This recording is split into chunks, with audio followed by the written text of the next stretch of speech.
నమస్తే అందరికీ, welcome to my channel. నేను ఈరోజు బెల్లం శామంగులు చేస్తున్నాను. శామంగులు అంటే అదేదో అనుకోకుర్రి, చాలామందికి తెలిసే ఉంటుంది అనుకుంటున్నా. తెలియని వాళ్ళ కోసం మళ్ళీ చెప్తున్నా. శామంగులు అంటే సేమ్యాలు, మా సైడు సేమ్యాలు అంటారు, శామంగులు అంటారు. పాయసం అని అయితే చాలా తక్కువ మంది అంటారు, పాయసం అని అసలు అనరు. మేము టీవీలల్లో ఈ ఫోన్లలోనే పాయసం అని వింటున్నాను. మేమైతే ఎక్కువ శామంగులు లేదా సేమ్యాలు ఇలానే అంటాము. నేనైతే ఈరోజు ఫస్ట్ నా ఫ్రెండ్ పంపించిన గిఫ్ట్లో స్వీట్ ఐటమే చేయాలని అందుకే బెల్లం సేమియా చేస్తున్నాను. ఎలా చేయాలో మీరు ఒక్కసారి నా స్టైల్లో చేసుకోండి. చాలా అంటే చాలా టేస్ట్గా ఉంటుంది. ఫస్ట్ నేను కడాయి పెట్టేసి అందులో నెయ్యి పోసుకొని మన సేమియా వేసి వేయించుకోవాలి, గోల్డ్ కలర్ వచ్చేదాకా. అలా వేయించుకుంటే సేమియా అనేది టేస్ట్ బాగుంటుంది.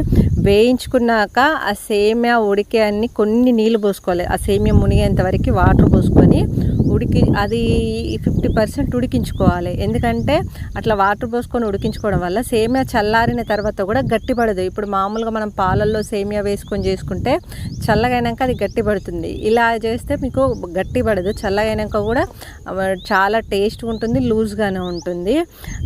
అట్లా అవి 60% వరకు సేమియా ఉడికినాక అప్పుడు మనం కాగబెట్టుకున్న పాలు పోసుకోవాలి. నా వేడి పాలైనా పర్లేదు, కాగబెట్టుకున్నవి చల్ల పాలైనా సర్లేదు. కానీ నా కాగబెట్టి చల్లారిన పాలు అయ్యేసరికి ఆ వేడి దాంట్లో పోసేసరికి కొంచెం సేమియా అనేది నాది గడ్డగట్టింది. కొంచెం అంతా సెట్ చేయడానికి బాగా కలపాల్సి వచ్చింది నాకు. కాబట్టి మీరు వేడి పాలు పోసుకుంటే ఇంకా బాగుంటుంది ఇది. అట్లా ఒక 5 నిమిషాలు మరిగించిన తర్వాత మీకు ఆటోమేటిక్గా సేమియా అనేది రెడీ అయిపోతుంది. అందులో కొంచెం మనం ఇలాచీ పౌడరు, తురిమిన బెల్లం, ఒక 90% సేమియా ఉడికింది అనుకున్నాకనే బెల్లం వేసుకోవాలి. బెల్లం ముందుగా వేస్తే సేమియా అనేది ఉడకదు. సేమియా అనే కాదు, మనం దేంట్లో ఏ ఐటెంలో బెల్లం ముందు వేస్తే అది ఉడకదు, అలానే నిలబడిపోతుంది. అందుకనేసి మనం లాస్ట్లో బెల్లం వేసుకోవాలి. తురిమిన బెల్లం వేసుకొని ఒక 2 నిమిషాలు ఉంచుకొని మీద డ్రై ఫ్రూట్స్ వేసుకుంటే సరిపోద్ది. నాకు డ్రై ఫ్రూట్స్ ఎక్కువ లేవు, ఇంట్లో కొన్ని ఉండే, అందుకే ఇందులో కనిపించట్లేదు మీకు. ఒక 2-3 ఉంటే అవే వేసినాను. మీకు ఏవి నచ్చితే అవి వేసుకోవచ్చు. జీడిపప్పు, బాదం పప్పు, పిస్తా పప్పు. నేనైతే ఇక్కడ నా దగ్గర 2-3 ఉంటే అవి వేసినాను. అది వేసి ఒక పొంగు ఇట్లా 1 మినిట్ ఉంచిరనుకో సూపర్గా ఉంటుంది టేస్ట్ అయితే. మీరు ఒక్కసారి నా పద్ధతిలో ఇట్లా చేయండి. ఇది మళ్ళీ హెల్త్కి కూడా చాలా మంచిది. మనం బెల్లంతో చేసినాం కాబట్టి చాలా టేస్ట్ కూడా ఉంటుంది. కానీ నేను ఇక్కడ ఒక మిస్టేక్ చేసినాను.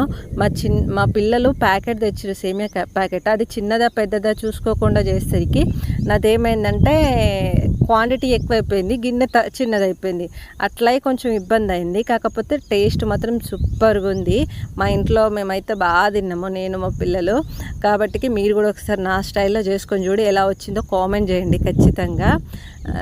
ఇప్పుడు చూడండి ఆ కంటెన్సెన్సీ, ఆ చిక్కదనం ఎంత బాగుందో మీరే చూడండి. కలర్ కూడా మనం బెల్లంతో చేసినాం కాబట్టి కలర్ కూడా డిఫరెంట్గా ఉంటుంది.